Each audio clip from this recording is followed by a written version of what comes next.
Okay, so in this video, I'm going to be showing you guys everything you're going to need in order to get to high rounds on Citadelle Des Morts.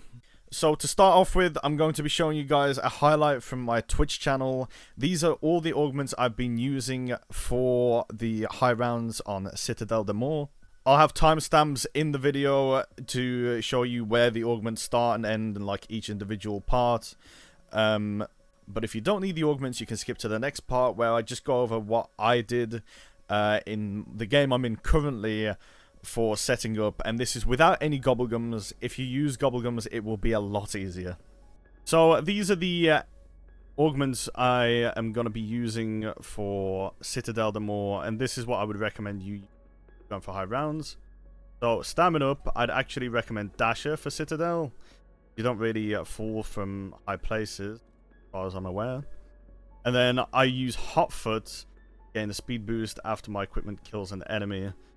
Honestly, hard target would be alright, but you don't really sprint much in the strategies, so Hotfoot's just super nice for just going between enemies.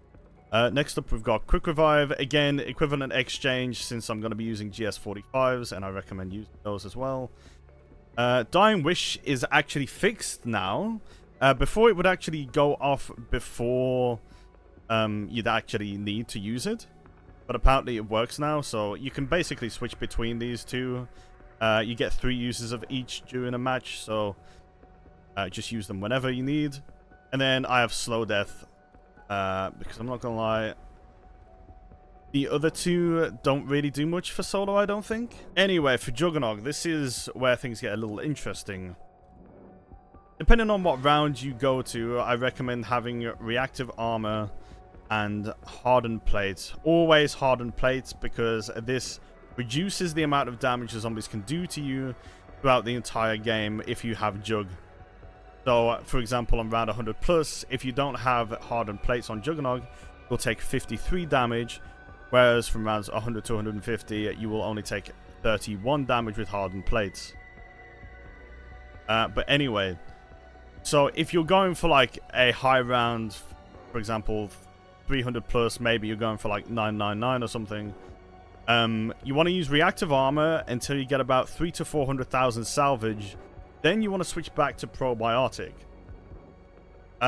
This will just be easier for later on, because reactive armor you don't really need past that point, because you're just spamming mutant injection. It'll just be better to take an extra hit with probiotic. But until then, I would recommend using reactive armor for this strat. It's a lot better for just the Sigma spam. Then we have melee Macchiato. I still go with all melee attacks are slightly faster. This is just nice to get extra kills with the sword, maybe. You could go with Vampiric Extraction if you struggle a little bit, but yeah. And then you go with Stick and Move, which is backpedal speed is increased after a successful melee attack. Main reason for this, hidden impact isn't really needed. Strength training also isn't really needed. Well, definitely isn't needed. So Stick and Move is the one I use. Now for Speed Cola, I always go for Supercharge pretty much all the time. It's just a super nice... it is a super nice augment to have. This means you can get your Aether Shroud back a little bit faster, or Frenzied Guard, whichever one you're going to use. And then I also use Quick Swap. Honestly, you could use Fast Pitcher on this one. I just really like switching to my weapons a little bit faster though. Vulture Aid. Now, this one, fortunately, Parting Gift, I don't think would do much. Actually, I haven't tried it with the sword, so maybe it would work with the sword. But I doubt it. But anyway, definitely recommend Fetid Upgrade. On deaths, zombies have a chance to create a gas cloud that charges your field upgrade, meaning, or Aether Shrouds again. And then Picky Eater for the minor augment. This is an insane augment. You can sometimes get a hell of a lot more Casimirs just from having this on. As long as you buy one Casimir and don't pick up any different equipment for your tactical equipment, you can just constantly get loads and loads of Casimirs, potentially. It is RNG based, but you will see a significant increase in the amount of Casimirs. Now, PhD, still the same stuff here. PhD slider, slide into enemies explosions. And then Tribologist, sliding distances, speed are increased. Super nice. Then we've got Deadshot, further increased critical damage. Really doesn't matter what you have as your major augment because you don't do critical kills in the higher rounds. And then Dead Break for increase to armor pieces. I think that's still gonna be the best bet here, just for like the armored zombies. But again, you could probably do whatever you want here again. Finally, for the perks, we have major augments for elemental pop. I'm using Electric Cherry. Imperial Peach was just kind of annoying me, and also it's not the best for the quick revive augment equivalent exchange. So I'm using Electric Cherry for it. And then also Vulnerabine. This just makes elemental damage stronger against like elites and special enemies, depending on what their weakness is. Now moving on to ammo mods. Honestly, the only one you're gonna really be using is Lightmend. Maybe Cryo Freeze for spider rounds, but Lightmend is definitely gonna be your best bet, because this is the elemental weakness for the new enemy type, the Doppelgast. And I would be using a dual action. Consuming a healing glyph will temporarily allow you to heal faster. That's just super nice in my opinion. And then I have Express Remedy on, which will increase the range that the glyph can move to an ally. Honestly, replenishing more health, maybe, and lifetime is increased. Both of these, honestly, all of these, it just depends on what you prefer, I think. But yeah, Lightmend is pretty much the only ammo mod you really need. But if you do want my Cryo Freeze ones, they are enemies that are killed, Melee the Cloud that slows enemies, and increased damage to. Really doesn't matter. This is just the elemental weakness for bugs. And finally, for my field upgrades, there's only two I use in the game. For early game, I use Frenzied Guard, and for this, I use Frenzy Fire, an extension. So use ammo from stock. That's really good for the Sigma, and honestly, the pistols and insta kills. And then extension, just to increase the duration of it. And then for Aether Shroud, because I don't like the boost and I don't want to pull out my melee weapon, I use Group Shroud. And then I also have Extra Charge, which max charges by 1. Also, something to know, I don't know if this is a bug or not, or if it even got fixed. But there was a bug with the sword in the for this augment. Where is it? For the Void Sheath. When you swap to your dedicated melee, you can't actually one hit with the sword when you're in Void Sheath. I don't know if that was intentional or if it's a bug or if it got fixed, because I just haven't used it since. But if it did get fixed, then honestly you could probably just use Void Sheath, get a few extra kills with the sword. So before we even get into the game, I would recommend starting off with the Sigma Grenade Launcher and also Frenzied Guard. You can also use any equipment you'd like, but I start off with Stims and Molotovs. Again, it's kind of personal preference for what you like here, but definitely you want Frenzied Guard and the Sigma Launcher. So after I load in, obviously I've only got the Sigma Launcher, so what I'll do is for that first round I'll kill all the zombies with the Sigma, and then I'll buy the GS45s off the wall. Now this is because just playing with the Sigma is very rough in the early game, because it's got very little ammo in it. So I will be using the pistols for the early game here, and you'll notice that I don't have PhD, and this is where Gobblegums would come in handy. So if you've got any spare, like on the houses or soda fountains or something like that, just to try and get the extra perk for PhD, that would be good. Or perkaholics if you're rich like that. But if not, don't worry, because the explosions actually don't do that much damage if you do what I'm going to be doing here. And so you see, for the first 5 rounds, I will stay in spawn, just killing all the zombies. And then on round 6, I get a bug round, and I actually move over to the cannon to open up the castle. And once I've done that, I'll kill the last bug, and I will also buy Juggernog. Now, if you notice from the augments I have on, obviously I've got reactive armor, but I also have hardened plates, which means you actually take less damage when you have armor with Jug than if you were to have no Jug.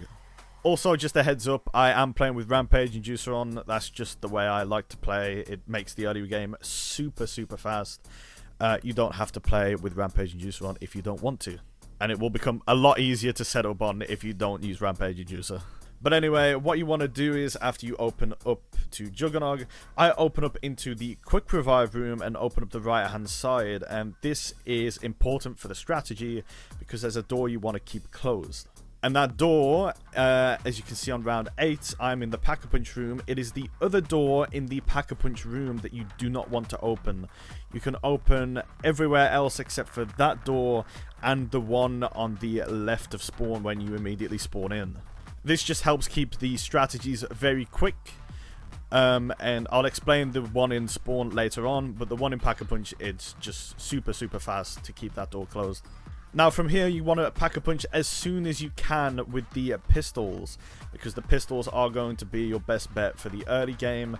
They have a decent amount of ammo in them, so you don't need to buy ammo too much, and that means you can make enough points in order to use the trap in the room whenever you need to, and just buy ammo when you need to.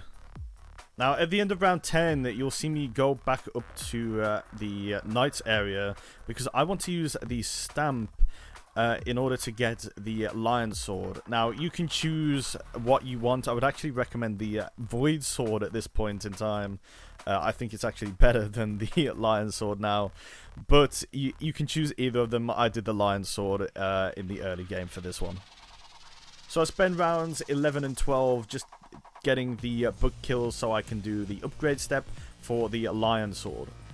Now, something to note, if you are doing the Lion Sword, what you're going to want to do is swap out your GS45s for the war weapon, the XM4 that's on the wall, just outside, just before you go into the trial. Because when you come out, you will be able to pick up your GS45s like I was able to here, and you'll also have the upgraded sword. I do think if you take too long, you will probably lose your pistols, so just be careful about that. If you do lose them, just get them again and upgrade them again. You should have just about enough points. But anyway, by round 13, I am pretty much set up to the point where I can play the early game now. Also, in those first like 10 rounds or so, if you find you've got some excess points, I recommend buying tier 2 armor. I did in my game. It's not necessary, but it's nice. But by like round 15, 16, you should have enough points in order to buy tier 3 armor, which is going to be your next purchase. Now, for those of you who don't know, armor levels make a massive difference to the amount of damage you take. I did some damage testing of this for the early rounds from rounds 1 to 10, because the damage actually changes on rounds 11 to 30, and then once again from 31 to 45, and so on and so forth. But what I found is if you have one armor plate with no Jug, you will take 17 damage from rounds 1 to 10. With Jug, with one armor plate, you will take 12 damage. With Jug and tier 2 armor, you will only take 9 damage. And with tier 3 armor with Juggernog, you will only take 7 damage. Obviously, this is with the hardened plate augment. And so, from rounds 11 to 30, as long as you have tier 3 armor and Jug, you will only take 11 damage per hit, which is absolutely crazy. And that's as long as you have the Jug augment and tier 3 armor again. Now, using explosive weapons without PhD is definitely risky, but that's why you have Frenzied Guard on right now. Basically, if you seem like you're getting relatively low on health, you don't want to take more damage, what you want to do is activate your Frenzied Guard And don't worry about killing anything that's directly in front of you. You can take as much damage as you need to, because what this will allow you to do is, instead of taking damage to your health, you will only take damage to your armor. And every kill you get, you will replenish that armor, which means you basically have PhD essentially, only you repair your armor with each kill. Now this does only last for about 10 to 15 seconds or something like that, but it will make the world of difference, believe me. I ended up using it quite a lot in the early game here, and it saved me a few times. But while you're killing it in this room, you want to keep upgrading the pistol at least to tier 2 PAP, and then by round 25 you should have a decent amount of points saved up. And what you're gonna do is go back to spawn, because in the spawn room just up the stairs there is going to be the Wonder Fizz, and you can finally buy PhD. Now, you might not be able to buy every perk, and that's okay. The most important ones, I would say, is going to be Quick Revive, Speed Cola, PhD, Vulture Aid, Melee Macchiato for the sword, and staminup. You don't particularly need Elemental Pop, although it can be quite nice, especially for that extra weakness damage. And Deadshot is really kind of useless. I did end up just staying up there to get all of my perks though, and so that's what I did. Now, something else while you're up there, you should notice you've got a decent stockpile of salvage, and what I did at this point is I upgraded the rarity of my Sigma rocket launcher. This is because the Sigma is actually the star of the show, which I'm about to show you now. So by round 25 to 30 you should now have a golden rarity Sigma. You should have pack-a-punched it at least once by now, and you should have all of your perk. Basically, these traps give you unlimited ammo for 30 seconds. That's why you don't run out of ammo when you use the Sigma, because you get unlimited ammo, so you never need to reload. You just constantly shoot infinite rockets. It's pretty awesome. And so there's kind of two ways you can play this now. You can play the risky way, which is what I did, or the somewhat safer way, which is what you probably should do. So the safer way of playing this is what you can do from here on, probably up until like 50, 60, and then I'll explain it a little bit more, is you will stand in the trap, you'll stand in the trap at Quick Revive to start with if you want the safer way. You will activate the trap, and then once the trap is done, you can then use your Frenzied Guard or Aether Shroud at this point. It's really up to you on what you would prefer. And then you want to go over to the Pack-a-Punch trap and then activate that one for the following round, because one trap should be enough to take you through to the next round, all the way up until about round 60 or so. If you want the risky way, then all you want to do is use that one trap in the Pack-a-Punch room and kind of use the Sigma to kill with, maybe in Frenzied Guard or just in general. Like, you don't even need to use Frenzied Guard, you kind of hoard up a little bit. Maybe even use the sword a little bit if you want to, but that's if you want like the risky way.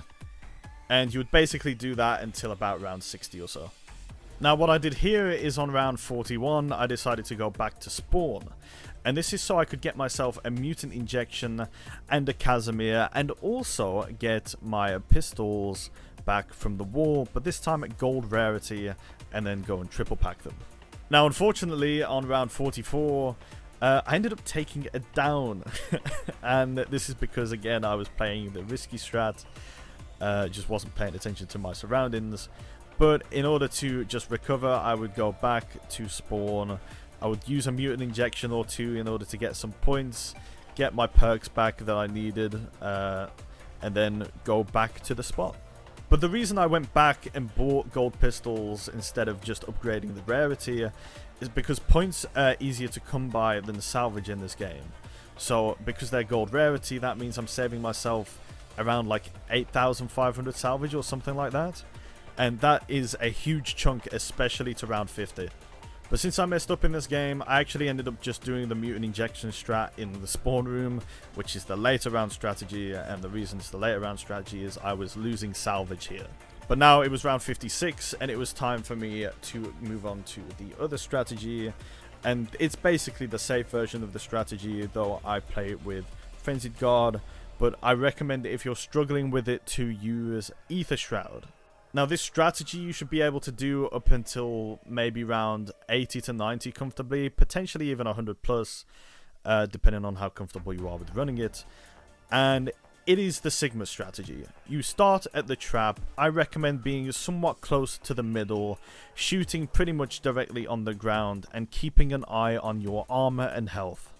Then once the 30 seconds of the trap are up, you then want to Aether Shroud if you're running Aether Shroud, or you can use your Frenzied Guard and finish the round off with the Frenzied Guard, or you can run and do the other trap.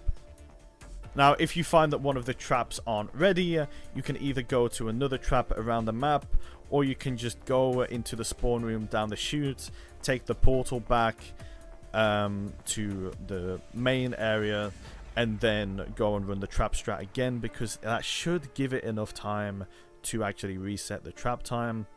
If not, just run around the map until it's ready. Something else you can do though, if you've ended the round and you see a free mutant injection on the ground, you can use that in order to clear through the next round in order to let the trap timers cool down. And then after that round's done, you'll then be able to just run the trap strat again and potentially get another free mutant injection. Alongside this, you'll find yourself getting a lot of Casimirs if you're using the Picky Eater augment from Vulture Aid, as because you picked up Casimirs earlier on, that means you're going to start seeing a lot more Casimirs drop just around the map as you're killing zombies, regardless of if you're in a score streak or not. Also, something to note while doing the Sigma strategy, the way I would recommend doing it is, again, standing close to the middle, shooting the ground, but keep a very close watch on your armor and your health, as when you get low on armor, what you want to do is use your plates, but if you get low on health, you want to activate your ability, whether it's Frenzied Guard or Aether Shroud. Now, if you're using Frenzied Guard, obviously it will replenish your armor and you'll immediately start taking damage only to your armor, but you'll start taking quite a few hits, and this is where I've got to say reactive armor really shines, because reactive armor will stun those zombies around you that are trying to hit you, and it will give you enough time to start shooting your Sigma again, even though you're not in the trap, because it uses ammo from your reserve because of the augments we have on, and you will immediately get all of that armor back that you lost. And again, the zombies are stunned because of the reactive armor, and it's so much better than probiotic for this strategy. If you're using Aether Shroud, don't worry about it. What you want to do is, when you're down to like 100 health or so, or about to go under, pop your Aether Shroud, move out of the way because those bugs will still shoot in your direction, or like the thorns from the porcupine motherfuckers. And then if you've only just recently activated the trap, I would recommend staying in the trap. You will get your Aether Shroud back very quickly thanks to the Speed Cola augment. And then once the trap switches off, if you're using Aether Shroud, you just Aether Shroud away. If you're using Frenzied Guard, I would only recommend doing Frenzied Guard until it starts taking like a little bit, well, until it starts taking more than just a little bit of Sigmaing at the end of a round after the trap. So I would personally recommend only using Frenzied Guard until like 80, 90 maybe. Or if you're going for the 100 speedrun, round 100, I did it to 120 in my game because I'm an idiot. But yeah, 80 to 100, I would say this is the cutoff point for Frenzied Guard. Also, if you find that your traps aren't lasting very long, it's because you've spoken to Craft. You don't want to talk to him if you want to run this strat, or you want to complete that Easter egg step, which requires you to kill with 4 specific traps in that order. If you don't want to do the Easter egg step, then just don't talk to Craft. If you've already done it, then just complete that Easter egg step. That's literally all you have to do to get the traps to return back to normal. The trap, it didn't get patched, it's not broken, it's just the Easter egg step. That's all there is to it. And now that brings us on to the higher rounds. Now, I would recommend you having anywhere at least 100,000 salvage. I would probably go to 200,000, really. I actually went overkill in my game and went all the way up to 380,000. but that's also because I kind of like the Sigma strat, and I knew that I would just be spamming mutant injections later. But this strategy revolves around using Picky Eater mainly, and then just using mutant injections, and honestly a little bit of the sword just to offset the salvage even more. And the reason I recommend having 200,000 to 300,000 salvage is because your salvage can deplete, which means this strategy is really for maybe 150 plus, probably 200 plus if I'm being perfectly honest. So what you're going to want to do is you will be in the spawn room and you'll use a mutant injection, right? Then as the rounds progress, you'll start seeing you've got quite a few Gersh devices on the ground, Casimirs. Now what I like to do is I like to save up to 2 Casimirs on my person and then 1 on the ground, and then what I'll do is either at the beginning of the round or even mid-round after a mutant injection at this point in the game, I would throw a Casimir on the ground, pull out my sword or keep it held out even when you go into a mutant injection, and throw Casimirs and start meleeing the zombies in order to charge up the sword. I 100% recommend the Void Sword for this, by the way. It will get you a lot more kills and give you more of a chance to kill other enemies as the ability is out. So when the Casimir is thrown, you want to use your sword, and I would recommend focusing at the Doppelgasts, as this will allow you to potentially get a free mutant injection on the ground, and this will be huge for you earlier on running this strategy, because that's a free 2,500 salvage drop that you just got right there. You want to make sure though that you don't wait too long to throw your next Casimir device, because if you wait too long you will end up dying. So just get the timing down. It will take a little bit of practice, but once you've got the timing down, you'll just be throwing Casimirs. When you're out of Casimirs, use the sword, or just use the sword ability when it's available. Then you just want to use your mutant injection when you're out of both of those, but you will find yourself getting quite a few Casimirs on the ground every single round almost. Now, you might find when you first start doing this strat, you're losing maybe 10-20,000 salvage within just like 10 rounds or so. But you will find as you go through the rounds, like 30, 40, 50, that it's kind of stabilizing. Like it's going up and down. It's not just staying down, and it's not just staying up. It will kind of balance out. And you should find that if you're optimizing the Casimirs and you're optimizing the sword ability and mutant injections, and you're getting a little bit lucky, that you're only losing about like 10 to 20,000 salvage every 200 rounds or so. It's kind of crazy. Now, if you are struggling to be efficient in this strategy, then you can just go back to the Sigma strat. Again, I would just take the shoot back to spawn after the Pack-a-Punch trap, and then slowly make my way back to the Quick Revive trap in order to give it time to replenish. But in the later rounds, those strategies are going to make you so much salvage that you'd be able to get, like, what, 5 to 10,000 salvage per round. Actually, I think it's about 5,000 salvage per round in the 250s, which is kind of crazy.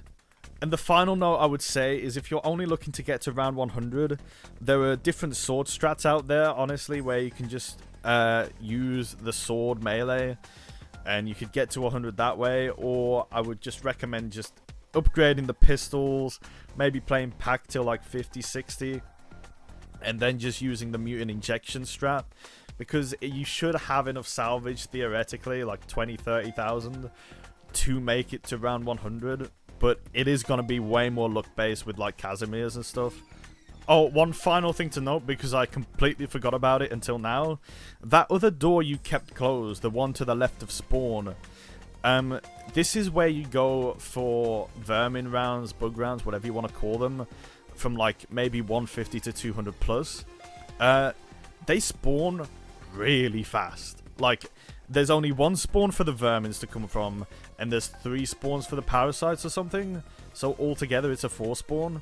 And I would just focus the vermins for the most part. Then you can use either a Casimir, you could use a mutant injection if you really want to.